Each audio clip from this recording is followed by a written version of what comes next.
بسم اللہ الرحمن الرحیم نحمدہ و نصلی علی رسولہ الکریم اما بعد۔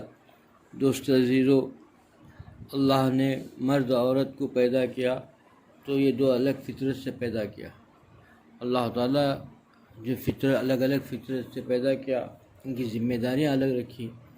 عورت کو گھر کا ذمہ دار بنایا، گھر کا ہر چیز اس کے ذمہ ہے، گھر کا رکھ رکھاؤ سے لے کر کے تربیت سے لے کر کے گھر میں سبھی چیزوں کی ذمہ داری نگہداشت گھر کی اس کے ذمہ رکھی، اور معاش کی ذمہ مردوں کے رکھی کہ معاش ان کے لیے ہے کہ اس کے فکر کرے۔ باپ ہے تو بیٹی کی فکر کرے، بیوی کی، اور شوہر ہے تو بیوی کی فکر کرے۔ ان کے ذمہ یہ کام رکھا، بیٹی کے گھر کا سنبھالے، اور باپ کے ذمہ ان کے کھانے کے اور معاش کی ذمہ داری دی۔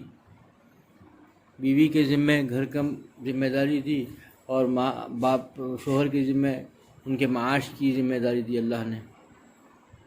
ہاں تک کہ بھائی کے لیے بھی ذمہ داری دی کہ وہ اپنے بہن کے جو ہے معاش کی فکر کرے، وہ گھر کو سنبھالنے کی فکر کرے۔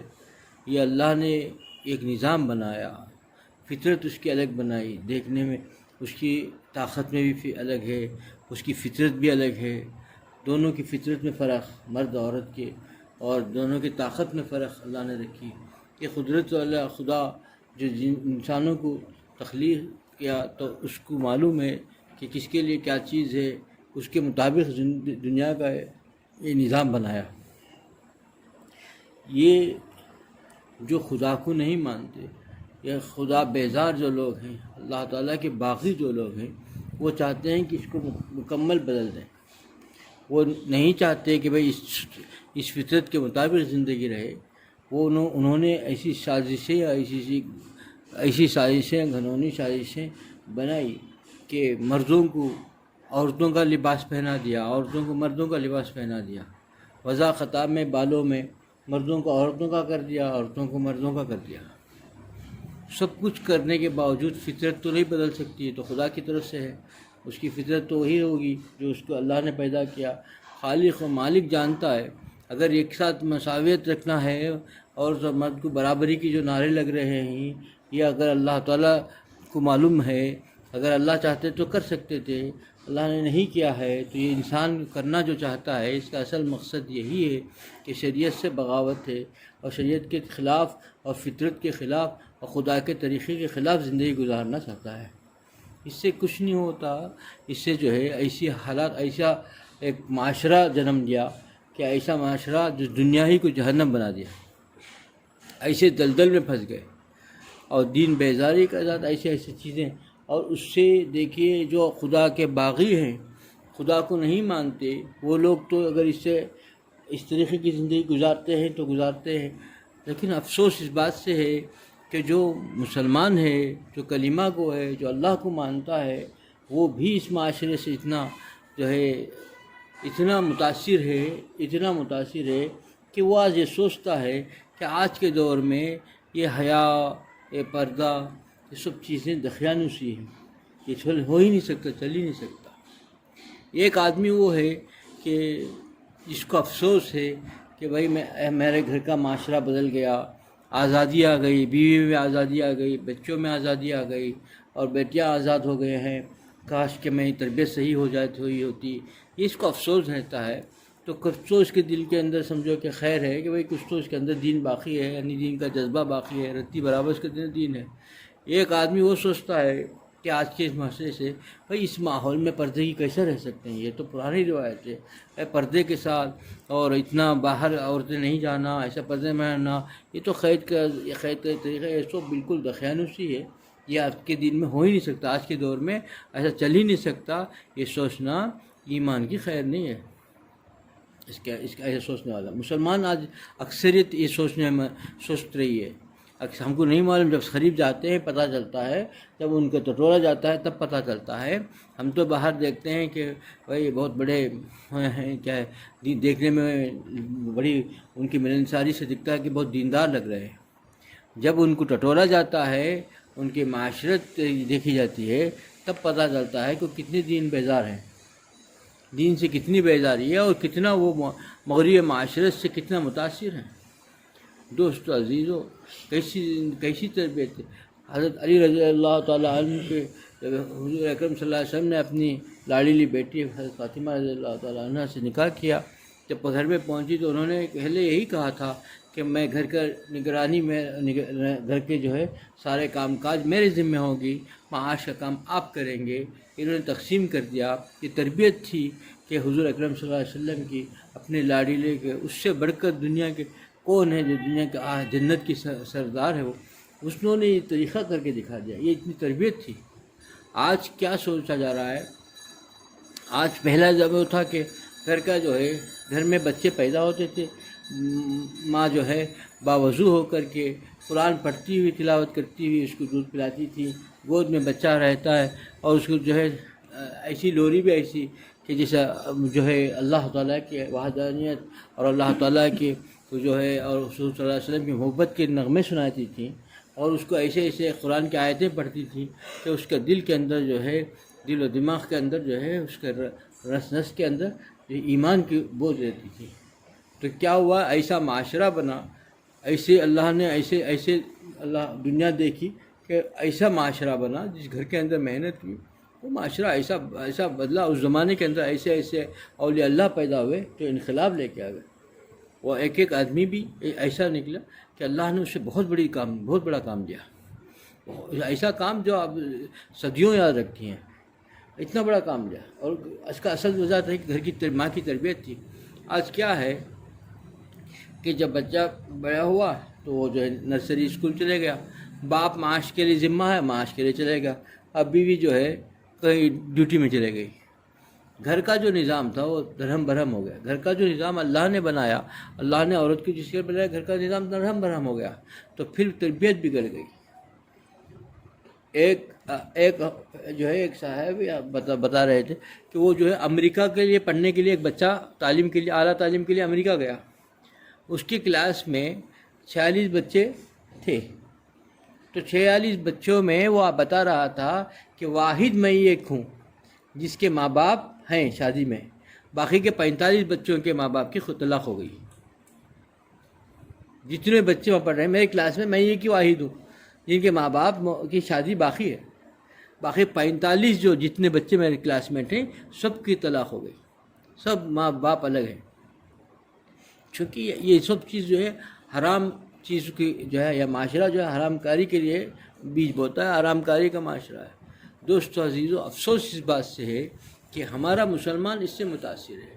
افسوس اس بات سے ہے کہ آج جو ہے حیا کو جو ہے بے پردگی کو جو ہے ایک فیشن اور ضرورت سمجھا جا رہا ہے۔ اس فیشن کو اور اس کو جو ہے ایک ایسا ضرورت سمجھا جا رہا ہے کہ جیسے سمجھ رہے ہیں کہ اسلام نے جو بتایا وہ 1400 سال پرانا طریقہ تھا، آج چل نہیں سکتا۔ یہ جو سوچ ہے یہ بہت خطرناک سوچ ہے۔ اسلام دین بیدار سوچ ہے۔ کسی نے اگر یہ سوچ لیا کہ تو پھر اسلام یعنی خدا نخواستہ اس کا یہ جملہ یہ کہہ رہا ہے کہ دین جو ہے نامکمل ہے، کہ آج کے معاشرے کے، آج کے حالات کے اس میں جو ہے تقاضا کو پورا نہیں کرتا۔ کتنا بڑا جو ہے اس کا ایمان خطرے میں، تو کہ بلکہ ایمان کی خیر نہیں، علماء سے پوچھنا پڑے گا کہ کیا جملہ اس کی زبان سے نکل رہا ہے۔ دین بیزاری کا جملہ ہے، اور وہ سمجھتا ہے کہ اگر کوئی کہیں کہ بھائی آپ کی بچی بردہ باہر گھوم رہی ہے تو وہ جو ہے اس کو جو ہے سمجھتا ہے کہ بھائی یہی صحیح ہے، یہی طریقہ ہونا چاہیے، ورنہ بے پردگی کے بغیر تو آج کل کوئی آدمی پردے میں قید میں ہے، سمجھتا ہے کہ قید کا جملہ استعمال کرتا ہے۔ دوستو عزیزو، جس معاشرے کے اندر خوبصورتی ہے وہ معاشرے کو قید کہنا، یہ ان کی ایک چال ہے جو دشمنوں کی چال تھی۔ آج معاشرہ اتنا بگڑ گیا ان کے کہ وہاں جو ہے 95% طلاقیں ہو جا رہی ہیں اسی معاشرے کی، اسی سوچ کی وجہ سے، اور اسی سے انسان متاثر ہے۔ وہی چیزیں، وہی پہلے لباس کو اس کی پسند کیا، اور اس کے بعد آہستہ آہستہ اس کی وضاحت اپناتا رہا، آج اس کے معاشرے میں اس نے ڈھل گیا، اسی معاشرے میں اس نے بھی ڈھل لیا، اور اس کی سوچ اس کے سمجھ وہی سوچ یہ سوچنے لگ رہا ہے۔ مسلمان ہو کر کے سوچنا کتنا بڑا جو ہے ظالم ہے کہ اس نے ظلم کر لیا اپنے اوپر، کہ مسلمان ہو کر کے خدا کے ساتھ بغاوت کر رہا ہے۔ اللہ کے نافرمان، اللہ کے باغی، اللہ کو نہ ماننے والے اگر کر لے تو وہ اللہ سے جواب دہ ہو گئے، لیکن مسلمان ہو کر، کلمہ گو ہو کر، اللہ کو ماننے والا ہو کر، نام مسلمانوں کا رکھ کر، اور پھر جو شریعت کا بھی بول بھی رہا ہے، شریعت کے نعرے بھی لگا رہا ہے، اور پھر اس کا معاشرہ اور اس کے گھریلو حالات اتنے خراب، اسی وجہ سے کہ یہ جو کہہ رہا ہے زبان سے کہہ رہا ہے، دل سے اور چیز ہے، دل و دماغ کے اندر اور چیز بھری ہوئی ہے۔ دوستو عزیزو، آج ہم میں سے ہر آدمی کے لیے اپنے گھریلو حالات کو درست کرنا بہت ضروری ہے۔ سب سے پہلے اسی کی تاکید آ گئی ہے کہ ہم اپنے گھریلو حالات کو درست کریں، اپنے گھروں پر سخت نگاہ رکھیں، کیونکہ حالات اتنی تیزی کے ساتھ بگڑ رہے ہیں کہ ہم بچنا مشکل ہو گیا۔ جیسا ایک بیماری آئی، اب لے لیجیے، جو کرونا وائرس کی بیماری آئی آپ کے ملک میں آئی، تو پرنامبٹ کس کی کونے میں ہے، کتنے دور میں ہے، اس کے باوجود یہاں پر جو ہے بے چینی ہو گئی کہ وہاں آئی تو یہاں آ جائے گی، اور پرنامبٹ میں کسی کونے میں آ گئی تو وہاں ایک آدمی مر گیا تو پورے گھروں کے اندر بے چینی پریشانی پھیل گئی کہ بھئی وہاں ہے تو ہمارے اوپر بھی آ جائے گا، ہم بھی متاثر ہو جائیں گے۔ لیکن جو یہ معاشرے کی برائیاں پھیل رہی ہیں، اس سے کوئی حس مس نہیں ہو رہا ہے، سوچ ہی نہیں رہا ہے۔ وہ سمجھ رہا ہے کہ بھئی ہمارے گھر میں بستی میں ہے تو ہمارا گھر تو اچھا ہے، ہم کو کچھ نہیں ہے، یا ہمارے محلے میں ہے تو ہمارا گھر تو اچھا ہے، محفوظ ہے، ہمارا کچھ نہیں ہے۔ بہت بڑے دھوکے میں ہے۔ جیسا وہ وبا کے بارے میں آدمی پریشان تھا، اسی طریقے سے یہ اس وبا کے یہ جو حالات ہیں، معاشرتی برائیاں جو ہمارے گھر گھر آ رہی ہیں تیزی کے ساتھ، ہم میں سے ہر آدمی کوئی نہیں بچ سکتا۔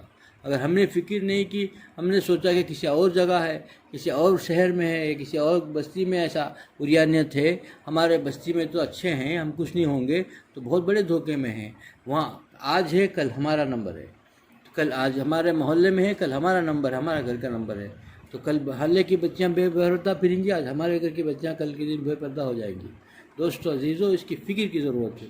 اللہ تعالیٰ کے ساتھ دعا بھی کرنی چاہیے، اس کے لیے تدبیر بھی کرنی چاہیے، کتنا اس کے ہاتھ سے ہو سکے کرنے کا حکم دیا گیا۔ اسی کے لیے امر بالمعروف نہی عن المنکر کا حضور اکرم صلی اللہ علیہ وسلم نے 1400 سال پہلے فرمایا صحابہ سے، وہ اس وقت لوگ تمہارا کیا حال ہوگا جب جو ہے معروف چیزیں یعنی منکر ہو جائیں گے اور منکر چیزیں معروف ہو جائیں گی، اچھائیوں کو برا سمجھا جائے گا اور برے چیزوں کو اچھا سمجھا جائے گا۔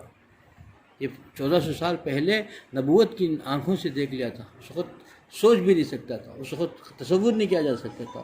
اس وقت کا معاشرہ دنیا کا بہترین معاشرہ، دنیا کے اندر روئی زمین میں کوئی ایسا نہیں تھا جس وقت یہ ہو سکتا تھا۔ دنیا کے اندر روئی زمین میں کوئی ایسے نہیں تھے عورتیں، اتنی دنیا کے اندر کوئی اتنی بہترین عورتیں نہیں تھیں جو اس معاشرے میں تھی۔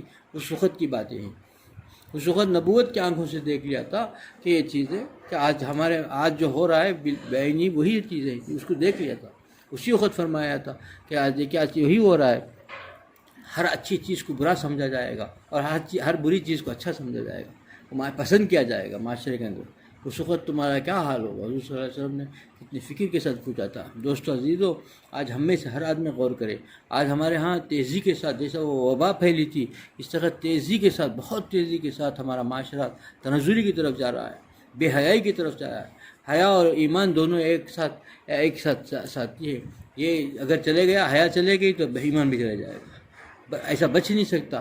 ایماندار بھی ہو، بے حیا بھی ہو، ایسا ہو ہی نہیں سکتا۔ حیا گئی، بے حیا ہوا تو بے ایمان بھی ختم، اسی وقت بے ایمان بھی ہو گیا۔ آج ہمارے گھروں کے اندر حالات دیکھیے، ہم اپنے آپ کو بڑے ایماندار اور بلکہ ایسا سمجھتے ہیں کہ جنت کا مستحق بھی سمجھ رہے ہیں، جنتی بھی سمجھ رہے ہیں، اور گھر کے اندر کوئی حیا کا نام نہیں ہے، نام و نشان چلے گیا۔ ہمارے جو ہے بیوی اور بچیاں جو ہے بے حیا ہو چکی ہیں اور ہم کو اس کا احساس ہی نہیں ہے، ہمارے اندر احساس ہی نہیں، اور ہم اپنے آپ کو جو ہے جنت کے خوابوں میں دیکھے ہوئے کہ ہم جنتی ہیں، ہمارا ایمان اتنا اچھا ہے، ہمارا اللہ اور اللہ کے رسول صلی اللہ علیہ وسلم سے اتنی محبت ہے کہ ہم جنت کی جو ہے ہمارا پروانہ مل گیا۔ صحابہ جس کو اللہ نے قرآن میں فرما دیا میں ان لوگوں سے راضی ہوں، تو وہ لوگ ہمیشہ رویا کرتے تھے، پتہ نہیں میرا حشر کیا ہوگا، پتہ نہیں میرا معاملہ کیا ہوگا، مجھے کیا میرا حال ہوگا، میں دوزخی ہوں یا جنتی ہوں، کس چیز میں شمار کیا جاؤں گا۔ اور ہم لوگ اس معاشرے میں اور ان گناہوں کے دلدل میں پھنس کر بھی اپنے آپ کو جنتی سمجھ رہے ہیں، اپنے بس نمازوں پر، اپنے کچھ ذکر و اذکار پر، چند قرآن کی تلاوت پر جو ہے اپنے آپ کو تکیہ کر لیا اور سمجھ گیا کہ بہت نیکوکار ہیں، ہم کو تو پکا آنکھ جیسے ہی بند ہوگی ہم جنت کے جو ہے باغات میں گھومیں گے۔ بہت بڑے دھوکے میں ہیں ہم لوگ۔ جن کو اللہ نے بتا دیا تھا، اللہ نے بشارت دے دی تھی، وہ لوگ گھبرا کے زندگی گزارتے، ڈر رہے تھے. کیوں گر رہے تھے؟ اس لیے کہ اللہ کی عظمت، اللہ کی بڑائی، اللہ کی کبریائی کا ان کے سامنے جو ہے ان کے نگاہوں میں تھا. ان کی نگاہوں میں ہر وقت اللہ تعالیٰ رہتا تھا، تو خوف کھاتے تھے. اتنی بڑی ذات، اتنا بڑا محسن ذات کی ہم کیسے، ہماری باتیں کس قابل ہیں، ہم کس قابل ہیں، یہ سوچ رہے تھے، اپنے آپ کو مٹائے ہوئے تھے. دوستو عزیزو، تو یہی اصل چیز ہے. انسان جب تک اپنے آپ کو مٹائے گا نہیں، اور جب تک جو ہے وہ اللہ کے ہاں محبوب نہیں بنے گا. اللہ مجھے بھی اس عمل کی توفیق عطا فرمائے، اور آپ لوگوں کو بھی اس عمل کی توفیق عطا فرمائے. وآخر دعوانا الحمدللہ رب العالمین.